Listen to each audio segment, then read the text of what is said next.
The breakdown coming to you live from the Wainuiomata Rugby Football Club tonight. Special guests Ardie Savea, Tyrell Lomax and Ruben Love, plus the Lord Mayor himself, unofficially Ken Laban.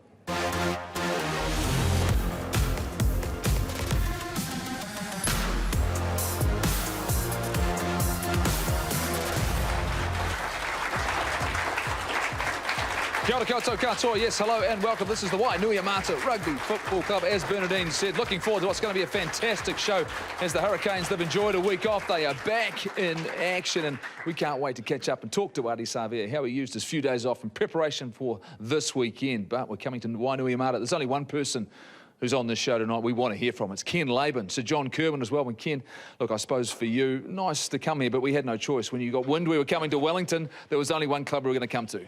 Yeah, well, it's a big year for the club as well. It's a 75th year jubilee.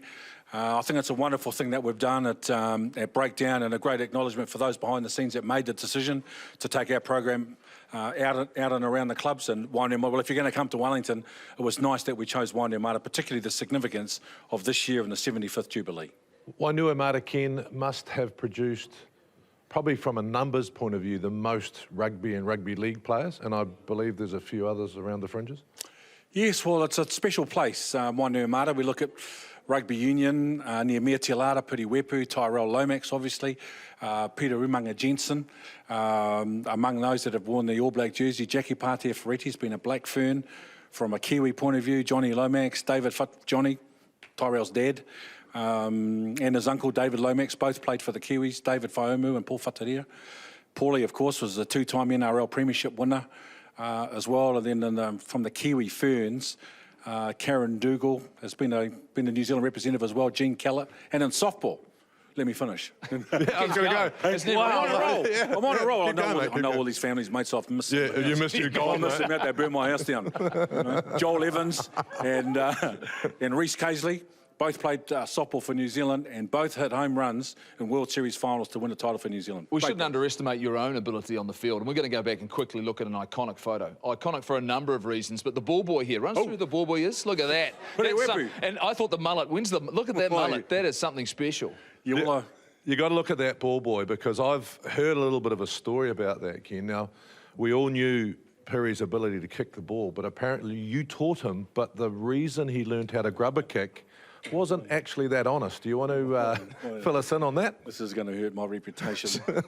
I know. Tonight. It's going to hurt your reputation. Compromise my integrity, brother. But that's yes. All right, mate.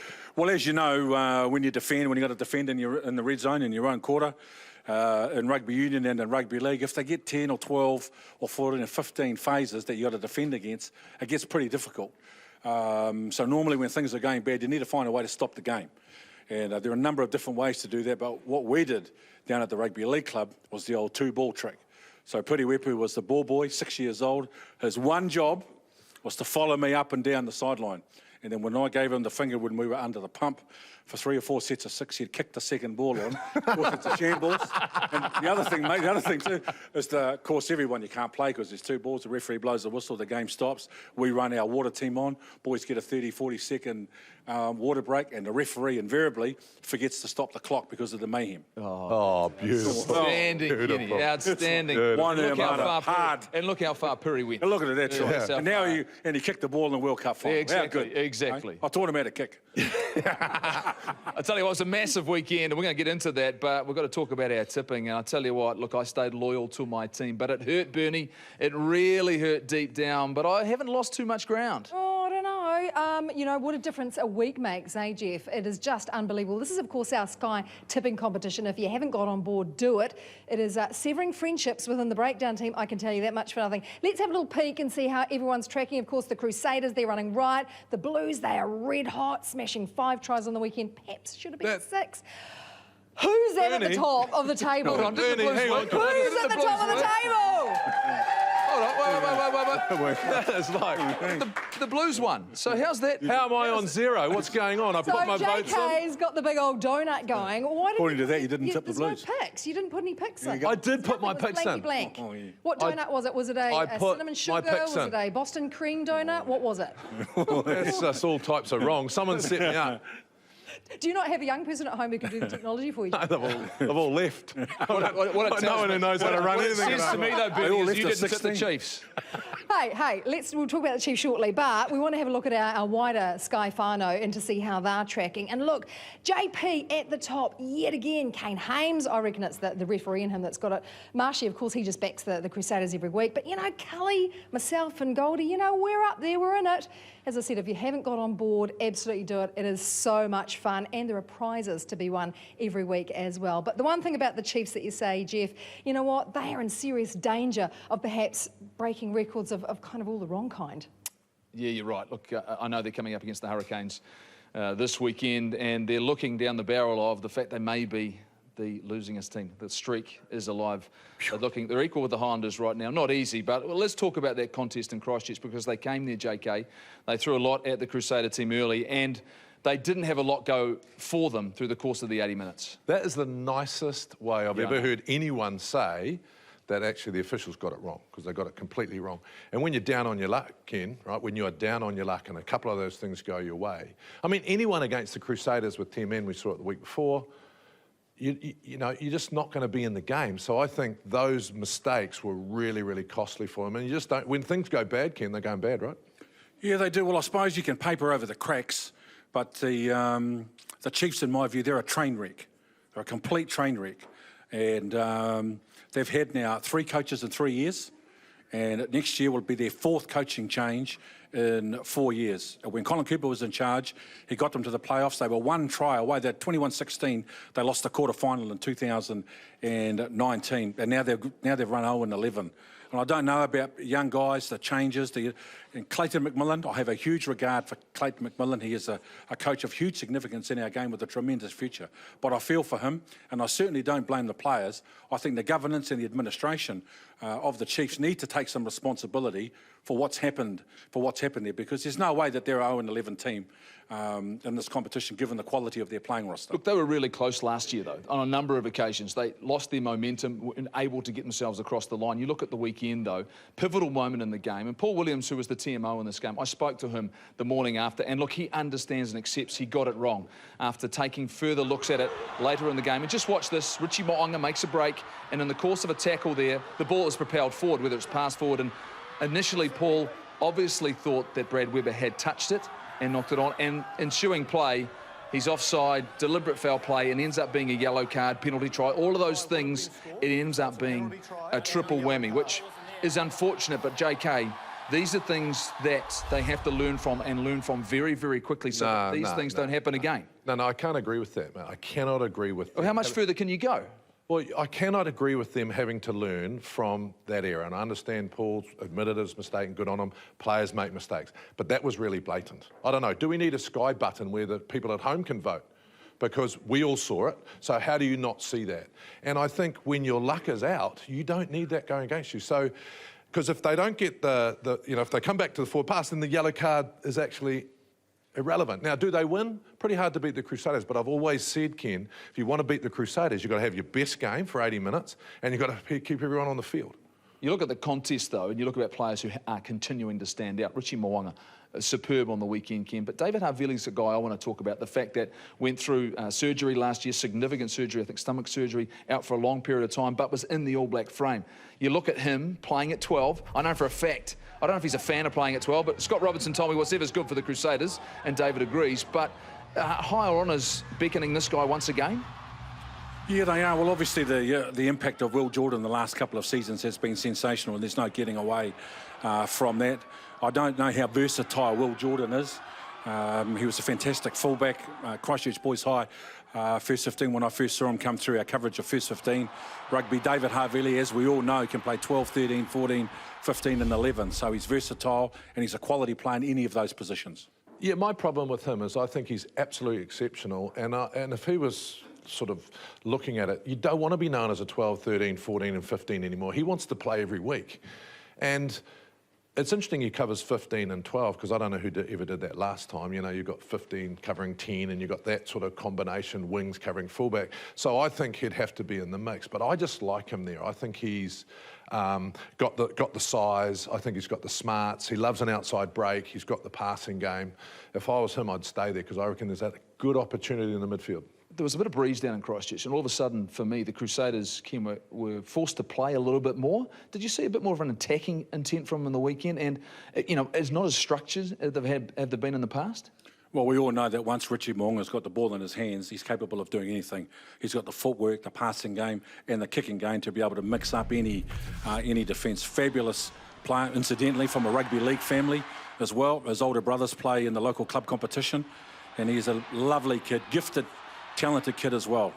I've had a little bit to do with him. I've seen him off the field. He conducts himself in a very mature way for a young boy. He's still a young man in our game, should I say.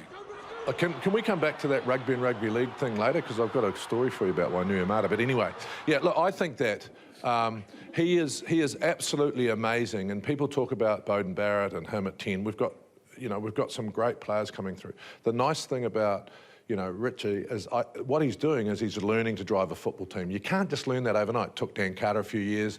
It takes first fives a long time, but I can see him getting more and more confident about running the football team. And then he'll take that to the All Blacks later on, which I think is fundamental. How do you get out of a tight situation against England? And you can only learn that by playing. But, when you think about his attacking prowess, it's amazing. Time for, I think, him to get the keys to the car, get the opportunity to run the show. I'd like to see that at the What do you mean by that? level.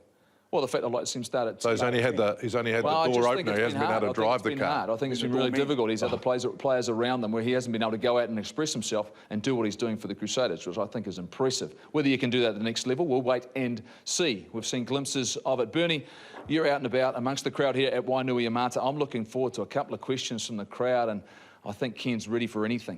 Do you think he is? I don't know if I am. I tell you what, we love your feedback and your questions here at Breakdown, and we've got a month's supply of Sky Sport now for, I guess, one of the, not the curliest question, maybe the most interesting. Heidi, how are you going? Thanks, lovely. How are you? Now, are you a member of the club? Great, thank you. Are you a member of the club, or are you a supporter?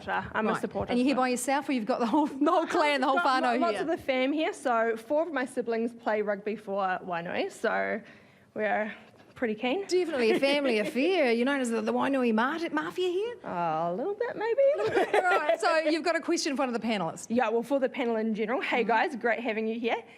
So obviously you get to travel around to lots of the clubs as part of the show. Are you getting good vibes from club rugby so far this year? No, to be honest. I think all of us older All Blacks, and we're currently going through a real crucial time in our game. We feel that grassroots rugby is really under pressure and we need to do something about it. I think the pathway to Super Rugby and professionalism is wrong, and we need to start investing and make this part of the community again rather than a professional pathway. For me, rugby is for life.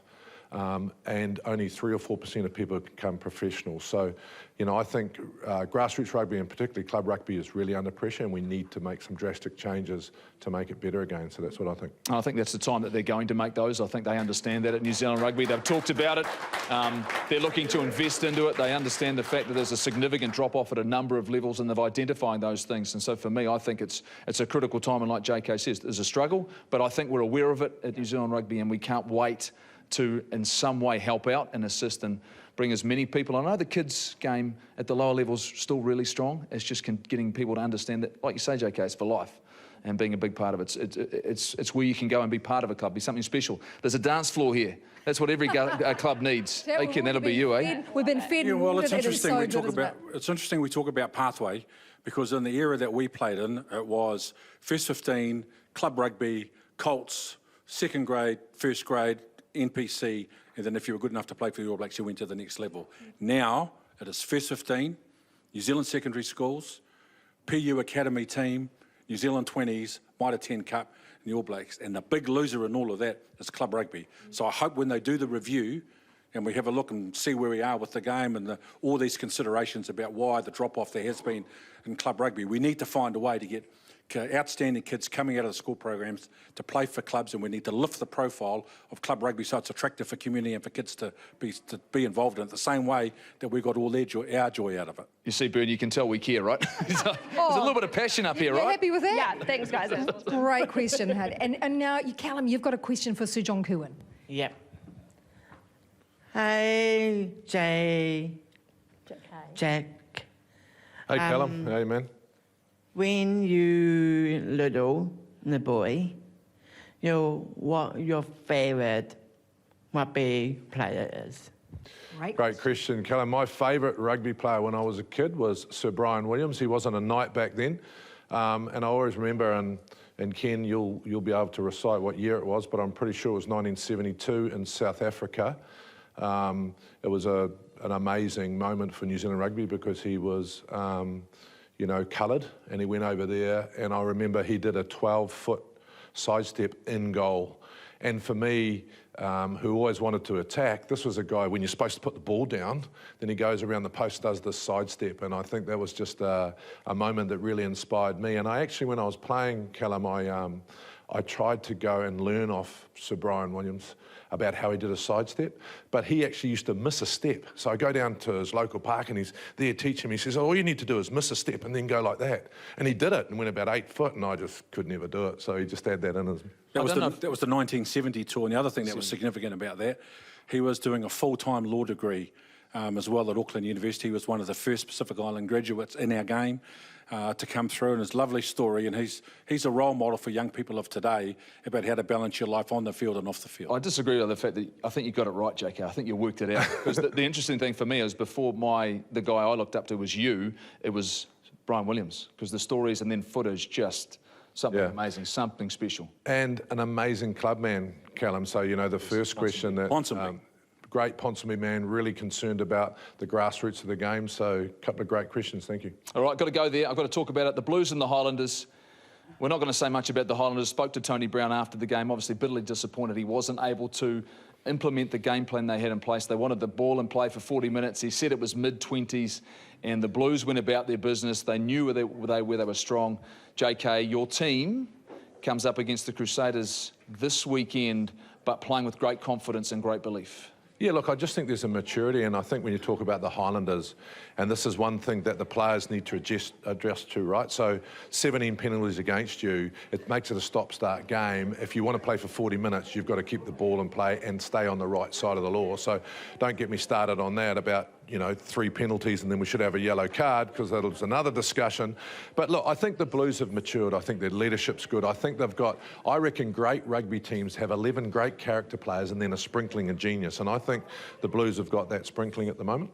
For me, I thought, and I had question marks about whether Ardie Black was going to be able to take that step up. What he is for me at the moment, Ken, is he's running the show really, really well. Everyone was wondering what he was going to do when Beauden Barrett wasn't there. He didn't have the safety net. Well, I'm seeing a guy who's starting to come to it. I know the disappointment, probably the fact it's not in a Hurricanes jersey, but we're starting to see what he's capable of.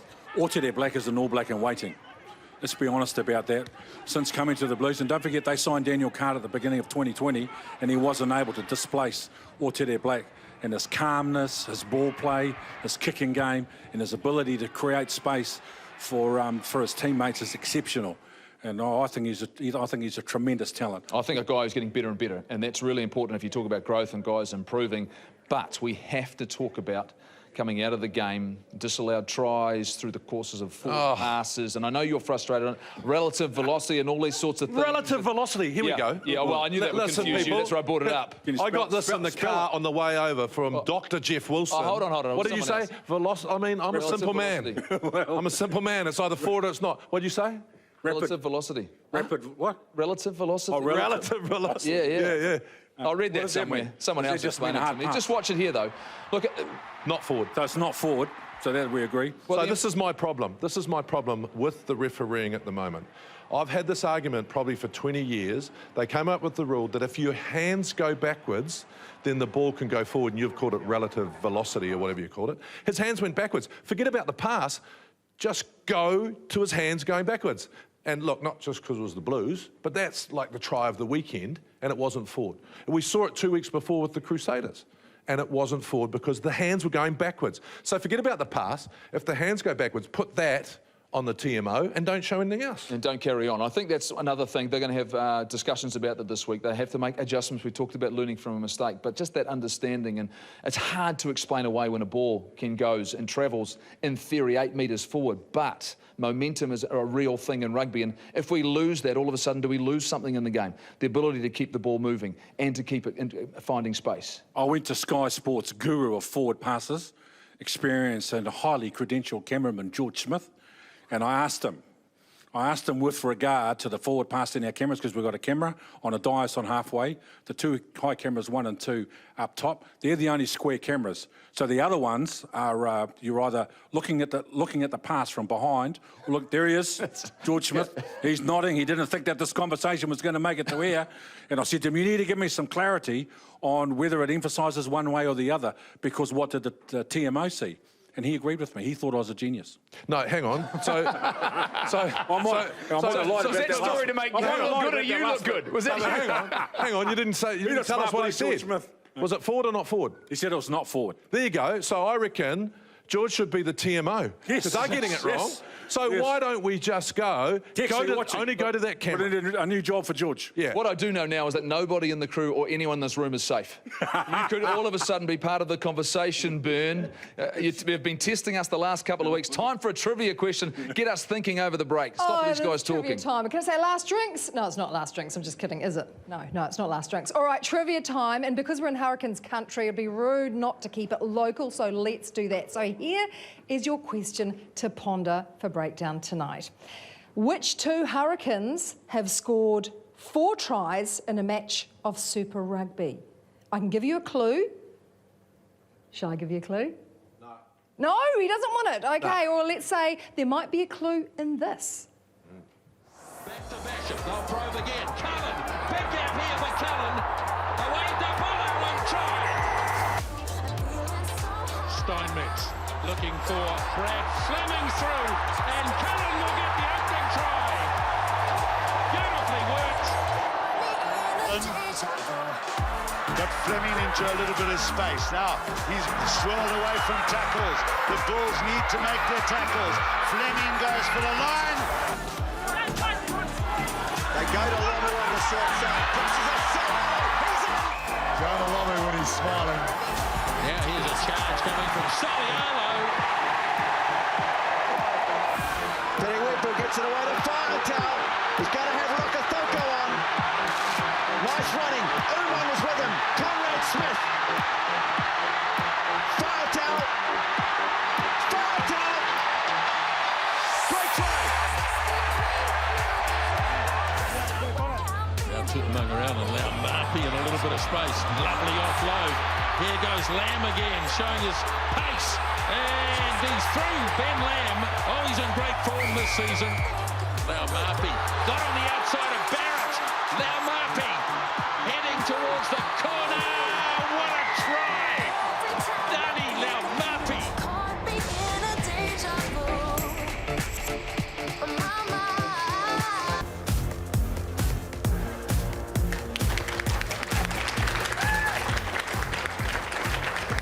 Welcome back to Breakdown Live from the Wainuiomata Rugby Football Club. Well, the drinks and the food have been flowing. The panel is on fire. There's been a lot of conjecture about the answer to our trivia question this week. Bit of a Hurricanes flavour. So can you tell us which 2 players have scored 4 tries in a Super Rugby match? There's been a bit of head scratching. The grey matter's been tested. Team, what have you got? And JK, I'm coming to you first because you threw your toys out of the cot last week because you didn't get a first crack at it. Yeah, and so thanks for the sort of tip, Bernie. You showed 10 years of great Hurricanes rugby. How we picked that? So look, I would go Christian Cullen and Ben Lamb. Right. I quite like that. Some of it. Goldie, what do you got? I like the Ben Lamb part. So you're smart. You're sitting there waiting, listening. I was listening to you and listening, going, yeah, I like that part. I do like the Ben Lamb part. Right. I thought maybe Norm Hewitt might have just decided at the back of his line-out drives for about a whole season, decided to steal him. But other than that, I did like the look of Brad Fleming on there, the fact that he was some sort of player. I spent a season with him down the Highlanders. He was good. Final answer? Final answer, I'll say Brad Fleming and Ben Lamb. Ken, you going to have a crack? What about Lome Whaatau and Ben Lamb? They've done okay, but no one has got the correct answer for both. Let's have a look.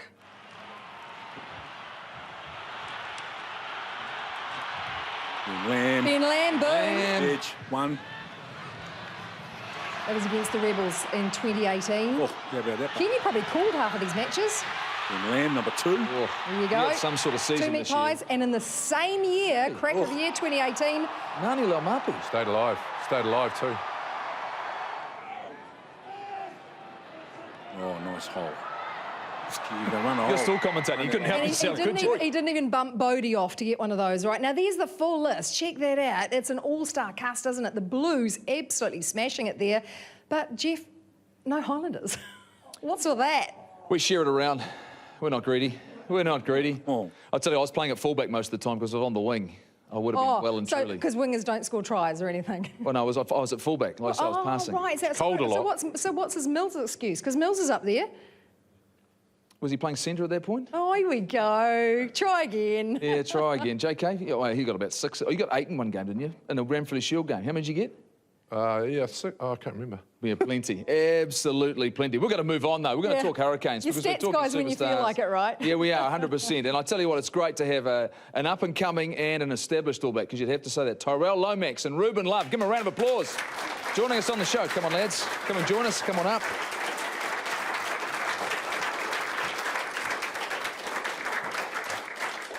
Couple of players in different stages of their careers. Welcome, Tyrell. Great to have you here. Vast history here, your family and the area. And let's talk quickly about you coming home and coming back to Wellington. I mean, how important was it to you? Of course, we're starting what? We talk Storm, we've got Rebels, then we go to the Highlanders, and then I wasn't overly happy when I see you coming back to Wellington, but understandable. How important it was for you to come back to family?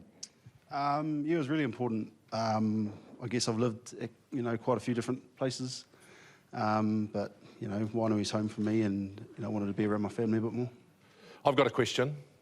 It's a rugby league question. I'll tell you a little story too, Goldie, which is interesting. You'll love this, Ken. So Perry played for the Blues for me on Saturday, and I get a phone call on Sunday morning. He says, "Oh, JK, I just want to let you know that I played league yesterday down there in Wainuiomata." So he played rugby for the Blues, and then he played league down here for his family 9-side or something, Ken. Yeah. Did you have anything to do with that? Did you have anything to do with that? Well, someone had to pick him up from the airport. But Tyler, my question is, Dad played a bit of code, bit of rugby. I mean, does he give you advice on anything? Yep, yeah, he gives me a lot of advice. I've sort of got to separate it from what's going to help me, what might get me red carded. So, yeah. Is that the fine line? Is that where it sits? Is there nothing in between? Nah. Ruben, I'll talk about your move to Wellington and coming here and signing with the Lions and playing for the club. Obviously schooled in Palmerston North. You're the Ducks at this school, which I think comfortably makes you the smartest person on this bench right here. But I mean, in terms of coming to Wellington, was that always the dream? Was it for you to become part of this organisation? Yeah, for the Hurricanes, it was. I've always been a Hurricane supporter, but I grew up in Wainuiomata, which is part of the Lions region, and went to my fair share of Lions games when I was young. And to be where I am today, I'm just pretty grateful to have great parents and great coaches and that have backed me all the way. So, yeah, it's a pretty dream come true being in Wellington, playing rugby, so, yeah. And Ruben, I've heard that you can play 10, you can play 15. Tell me where you love playing. Well, I guess these days both the positions are pretty similar. They both run the cutter in each way. So at the moment I'm training at 15, and wherever it goes later on in my career, I'm not too bothered. They both possess the same skills. So I just want to get better every day at, I guess, both of the key elements of the game. In terms of, you played cricket as well, New Zealand under-19s, I understand. So that decision, because I went through it myself, was rugby always the pathway you were looking at, or is there some point you might just want to put on the whites or the coloured uniforms again? Yeah. My partner plays cricket, Mealy Kerr, so I have been tempted to chuck the whites on again. Can you handle a leg spin? No, that'll be a no Backyard? then, right? No. Nah. Backyard, yeah, but not in the Backyard, no good. I mean, so how's that? I mean, going through the experiences you're going through together. Yep, no, it's cool. She's been in the environment for the last 4 or 5 years, so I'm learning off her every time I basically chat with her about sport, and she's helped me a lot. So I'm pretty grateful to have an understanding partner like her. I was just having a look at your ears, Tyrell. Can you just... You're always fascinated by it. You just... I am, because look at the state of them. We don't see those things much anymore. I mean, you just don't look after them. You just don't care. What's going on? Oh, it's part of the job, I think. Yeah. Oh, nice, nice. Just run with it. I mean, it's just the way it is. Yeah, I guess it's sort of earning your stripes when you get some of these. I love the fact you're proud of them. That's outstanding. Let's go back to Bern. Let's get a couple of questions from the crowd for our guests. Absolutely. Now, Lance is not only a member of the club, he's a sponsor of the club as well, and we know how important they are. But you've got a question for one of the panel. Who's it for and what have you got? For Tyrell. 2 questions, actually. Firstly, obviously, your old man's a league legend over here, and I just want to know, does he ring you after the games and tell you how well you played or how well you didn't play? And the other one is, who fed you the most or the best, your parents or the Laban family? Oh, yeah, big question here. So your first question, I guess I can base how well I played off how long the phone call goes for. If it's a pretty short one, then he hasn't got too much feedback for me, but if I haven't played too well, then the phone call can drag on a little bit. And your second question, yeah, I love my mum's cooking, but geez, I had the free roam of the kitchen at Ken's. Oh, did he look after you? He looked after you, all right? Yeah, he did, yeah. Yeah, well, he used to live with us, Tyrell, when his parents, Johnny and Karen, first went to Australia. He was still halfway through the academic year at St. Pat Silverstream, so he lived with us to the end of the year and then joined his parents in Canberra. We thought he was going to be a rugby league player. No, it was wonderful having him. He's a great young man. And our food bill went down 67% when he left. We've got another question, Bern. We've got another question. You're trying to get in for the 2 questions for our Sky Now prize. I called you Lance, and I'm sorry, because really, you're not Lance, are you? You're hot dog. Nothing but the best questions from the floor. Look, I've got a question for Ruben. Ruben, you were a New Zealand under-19 cricket rep. You've done so well with your rugby. You were Ducks of your school. I want to know, what was the going rate for homework on the bus on the way to school? You guys have actually got it wrong. The Ducks was for sport. It wasn't for academics. So whoever's done the research for that. Just roll with it, son. Roll with it, brother. Roll with it. People don't need to know the truth, brother. You don't think we're saying everything? Bag on. They go, ooh, clever bloke, Ruben Love. Absolutely perfect. What I talked, I was asking you before about, when you're looking forward to getting that opportunity, and you said it's about learning and taking everything in. What have you learnt in this experience so far with the Hurricanes? Probably the biggest thing is not leaving my towel next to Vince Hustle's locker. Oh, really? Yeah. A lot of key elements go into the making of the great Hurricanes team, and just trying to seek the fruits of it all every day. And even I've learnt more off the field than I have on the field, so it's all about growing up and learning, I guess, the guys like Tyrell and Ardie and all the players around there. So, again, I'm just grateful to be able to see these guys every day and I guess try to copy them but add my own kind of flavour to it. And it must be, is it hard, Ruben, because we spoke about it before, in our day it was an easier pathway, so we had club rugby, we had the old prop that had ears like Tyrell, who'd been around 100 years, talking to us, giving us help, but it must be hard going, you did school and then pretty much a professional, so that off the field stuff, what is that? Is that studying the game, is that just eating, what sort of things are you talking about? I guess a lot of those things can't be rushed. You can't focus on one of them. It's all about, I guess, every day having a growth mindset, and a lot of it catches you by surprise. You're never going to do it perfect the first time. I've made my fair share of mistakes. I've failed a lot more than I've done good, probably the last year or so in terms of rugby. But yeah, I guess just going in every day, trying to learn, I guess the littlest things help the most in the end. I got a Tyrell Lomax story to tell. So the New Zealand 20s are playing the Australian under-20s in the pre-tournament competition they have on the Gold Coast. And Scotty Robertson's coaching the New Zealand 20s. And he's rung me up after New Zealand has played Australia, blowing up about Tyrell Lomax playing for Australia, wanting to know if it was Johnny's boy. And then wanted to ask me if Johnny was there, and I said, well, look for Tana, who was on the coaching staff with him. He'll be with Johnny. So it was a conversation between Razor and Johnny Lomax underneath the tree on the Gold Coast. And then a couple of weeks later, I get a phone call from Steve Hansen to say that Razors rang me about this Lomax kid. Can he play? And given the fact that, you know, we were all outside backs, I said to him, I'm not really a question I can answer, is it really? You know, can Tyrell Lomax play prop? So anyway, cut a long story short, we met up in a suite at Ridges where Steve Hansen was there, Ian Foster was there, and Foxy rung Tyrell and his parents, Johnny and Karen, on the speakerphone. And as you know, Foxy's Fozzie, detail guy, where would Tyrell fit in the pecking order, blah, blah, blah. And then before I rung Johnny and Karen and Tyrell, Fozzie says to Steve, we need to be very careful what we say to Tyrell so we don't get accused of trying to break, you know, not be said to be breaking a contract that Tyrell's already signed because you were with the Rebels, mate, at the time. So, and then Steve goes, yeah, no, that's fine, it's fine. So anyway, ring up on the phone, and Fozzie's sitting there with his laptop on. With the stats? With stats, and then Steve says to Tyrell, do you want to be an All Black? Tyrell says, yes, I do, Steve. That'd be, you know, if I had the opportunity to play for the... And then, good, well, the first thing you need to do is get out of that Melbourne Rebels contract. And then Foxy, who then jumped up out of the... Yeah, those Aussies, they've done nothing for us, Tyrell. When you come home, Fozzie slammed the laptop down. He's thrown a pen up in the air and going, jeez. Can you remember that? Can you remember the conversation? Yeah, I can. Yeah, and a month later, he's on his way back to New Zealand. So there you go. And there it is, and he's an All Black. He's an All Black. I said that. No, it's all come true.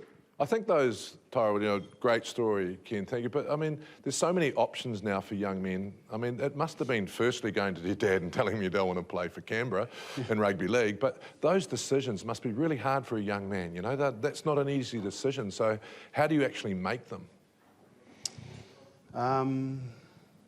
Yeah, I guess I spent a lot of time sort of talking to my dad and sort of, you know, seeing what he thought, but he was always just, you know, he said it was just up to me and what I wanted to do, and yeah, always wanted to come home at some stage, whether it be after my career or before, and yeah, I'm pretty stoked that I'm here. And good choice. It's a great choice, and I love the fact that it was like Joe Moody last week, so softly spoken. The fact just the props go about their business.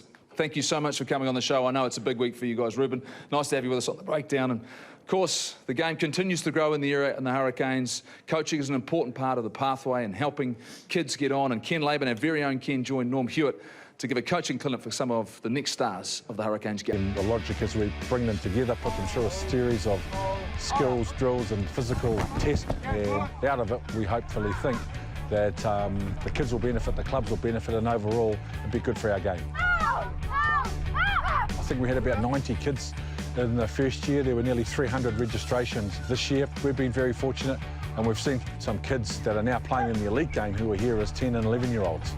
Ardie Savea was here, Julian, TJ Petanata. The first person with the ball is going to rap. Does everyone know what a rap is? Yeah. They come from all over the place, all the way from the Kapiti Coast right throughout to the central Wellington. And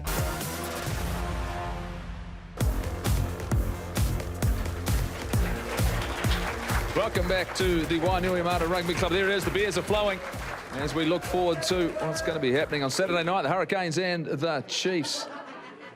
Ken Laban, Sir John Kerwin, it's time now to welcome the captain of the Hurricanes, Ardie Savea. Let's give him a round of applause, the leader of men. Thanks, Ardie, appreciate you coming along.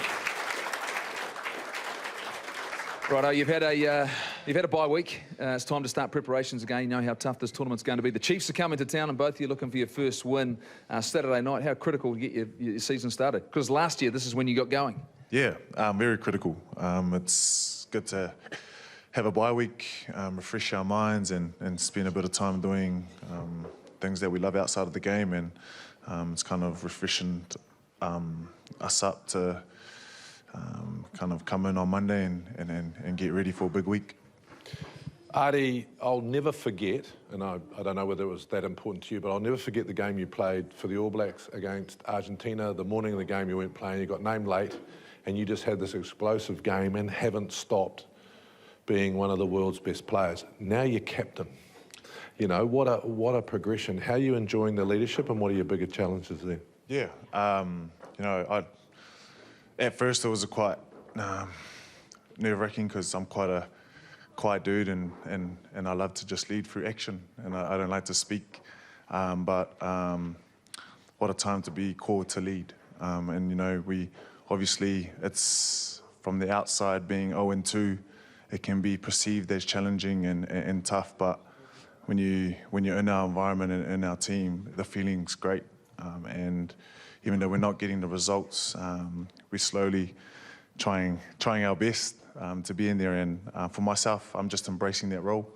I love it, and I feel like for me, it's a time to lead, and I'm being called to lead, and that's just through being Ardie. So. You've got faithful fans, and the Hurricanes fans, and a lot of them are here tonight. And Bernie's got a question from the floor for you. What have we got, Bernie? Sure do. I've got Nick, who's the coach of the Prem Reserves, and you've been a member of the club, one of them, since what, 84? Pardon? Club member since 84? Probably earlier than that, but that's when I first started coaching in the managing or strapping in the afternoon grades. And rumour has it that you've first name basis with members of the judiciary, so you've got a question for Ardie? Oh dear. Little bird told me. Yeah. I do my research, you see. Yeah, Ardie, how do you maintain confidence in the game day officials? Ooh, question.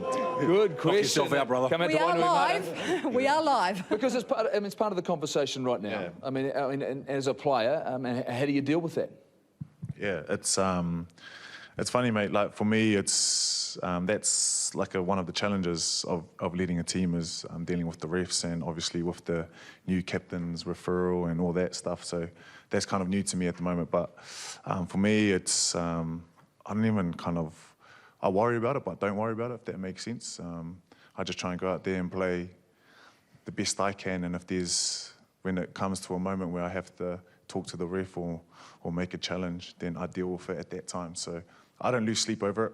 You know, the refs do their job and try and do it to the best of their ability, and I'm there to also challenge them and also, you know, agree when I disagree. But yeah, I don't lose sleep over that, man, and I just try and do my best. Thanks, Ardie. You happy with that? Great answer. Yeah, I have seen him shake his head as he's walking away at times. Must be frustrating though, because that's the thing, you just got to get on and box on. Now, we have got a Sky Sport Now month subscription for perhaps the most interesting question tonight, and what I loved was Haiti talking about grassroots rugby and the fact we've been on the road, we've had a bit of a, you know, an indulge in how it all is at the club, so congratulations. Your question was, how was it with us being on tour and sharing the love with the clubs, and we've loved it, and hopefully we can do a bit more of it. And you've brought your entire whānau here, so that's what it's all about too, isn't it? Awesome. Getting the Yes. team, the family involved, and the Absolutely. pets probably have jerseys as well. Yeah, well, yes. So congrats, They did. enjoy that Sky Sport Now. Thank you so much. Appreciate that, guys. Thank you. Ardie, malo lavela soifua uso. We have seen in the last couple of years Patrick Tuipolotu, TJ Perenara, Nehe Milner Skara, yourself, Whalongatana Umanga, speaking Māori and speaking Samoan on your post-match interviews, which reflects the diversity of our country, given that it's Mana Moana Week. It's an important week to celebrate diversity and whakapapa and where everybody came from. Yes, definitely, and mate, like within the Hurricanes, I think it's around 70 or 75% of our players are of Māori and Pasifika culture, and for us to be able to celebrate Mana Moana Week this week, it's pretty special. Like not only we are acknowledging our present players, but a lot of the legends that we just saw beforehand and what they've done in the jersey and for our communities, and also honouring our elders and our families and just everyone. So our culture is important within ourselves as individuals and as a team, and being able to celebrate that's pretty special. Ardie, for me, you know, talking to Ruben, young man coming through, learning his ropes, we all know that the hardest thing about being an All Black is actually getting some balance. I know you love your fashion. You commented on my jacket, so thanks very much. I love your pants, by the way. But actually, you've got into a clothing brand, but how important is that, you know, having another interest to get away from the game to help your performance on the game? Yeah, I believe everyone's different, and balance is key. And for me, I love variety. You know, I love I love my footy, but when I leave the training base, footy stays at the training base, and when I go home, it's my kids, it's my family. When I have time, I work on the business, on the clothing business with my wife, and also other, you know, and other little side hustles that I love doing. And that's just me. Some other guys are different, but for me, variety is important, and having that balance. So when I do come to rugby, I'm refreshed and I'm ready to go. So you're refreshed and ready to go, and you're playing at 7 and obviously time at 8, and you know that conversation continues to go on, but you seem as though that doesn't bother you anymore. That's the fact that that conversation for you is how you can, is it pure and simply about how you can help the team succeed? Yeah, for me, playing at 7 or 8, I've had that mindset in the past where if I'm starting and I'm on the field, and I'm just grateful, but and being in this time in my career now, I don't want to be that guy that can shift around and make room for other people. So for me, in this stage of my career, I love to make a stamp in a position, stay there and try and dominate that globally and in the world. And so what is that position then? You know, because I mean that's the thing. I mean, you do it with passion, and you know yourself. I'm no different. The fact that, and I'll say that everyone was giving me the fact you should play on the wing, you should play on the wing. I wanted to play at fullback. You know, I made it known out there. That's where I want to play. It doesn't mean you're going to get to play there every week, because it never happened to me either, right? You know, and we're seeing players move around, and versatility can be a strength. But for you, where is it? You know, like, you know, you got to be honest. You have Skip playing at 7, so obviously, you know, it has to be 8. And that's where I've accepted that and try and move forward into that position and nail skill set and just focus on that position. But I'm able to play 7 as well, and I love it too. So. Yeah, I think for me, the beautiful thing about this week, you know, when you Moana Pacifica happening this week, I mean, how is it important it is for you to talk to, especially young Pacifica coming into the side? There's been a lot of talk about how we're not looking after Pacific Islands, but how do you look after young Pacific boys coming in just to teach them some of the more difficult parts of professionalism? Because when you get into professionalism, it all sounds like good fun, but there's a lot that goes with it, and not easy when you're leading, right? Yeah, you know, for me, you know, being in that role of leading, first and foremost, it starts with myself and how I hold myself. And with me, it's about love and kindness. It's about making sure we always look after the next generation. And I know me coming through the Hurricanes, when I was young, I had guys like Johnny Schwalger, Jack Lamb, Faifili Lavave, The Bus, Victor Vito. I had all those guys take me under their wing and teach me, and Skux teach me and just guide me. And it wasn't even them going out of their way, it was just me hanging around with them.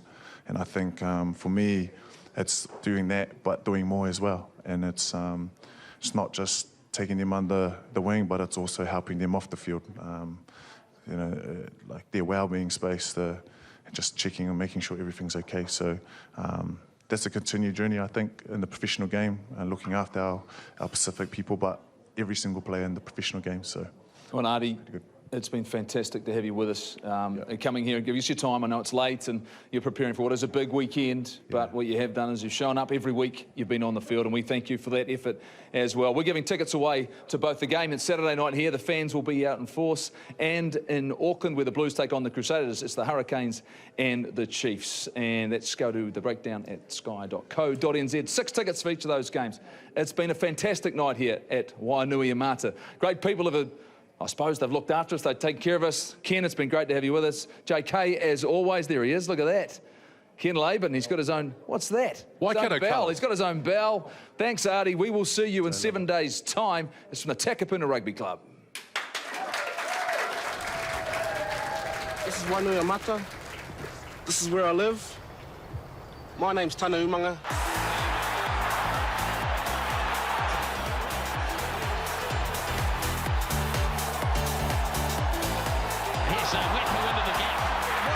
To the Hurricanes. Now that's a beauty.